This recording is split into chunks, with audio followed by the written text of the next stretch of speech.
τρανς που μεταφέρει το κουφάρι σου σε άλλους γαλαξίες που γεννήθηκαν σε βλέμματα αηδίας και φωτίζουν και ταΐζουν νέες μπέτα-κοινωνίες που καυλώνουν με transformative τελέσεις της ανίας. Σπασμένα είναι τα office στο γραφείο, οι καρέκλες που ζουν τρίζοντας ουρλιάζοντας σημαίνοντας το τέλος, και office που λουριάζεται κρυμμένο στο ψυγείο, οι πλακέτες, τα κομπιούτερ, το ορθωμένο σκέλος. Είναι και ακούς να το αφήσω. Μου λέει γνώριμη φωνή.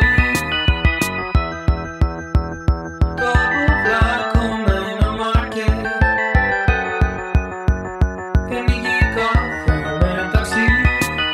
Η άγνοια του θεατή, η ένοχη παράσταση, οι άνθρωποι που κουβαλούν τις τύψεις της απόκλησης, οι κλήσεις και οι ερώτες που μένουν αναπάντητοι, τα είδωλα που εννοούν το χάσμα μιας απόστασης. Το τρανς που μεταφέρει το κουφάρι σου σε όνειρα μετάλλαξης, η μέρα που χαράζει απαράλλαχτη, είναι η ντροπή στο βλέμμα σου, ένας πηγαίος κώδικας, ουσίωση της παιδικής απόρριψης εχμάλωτη.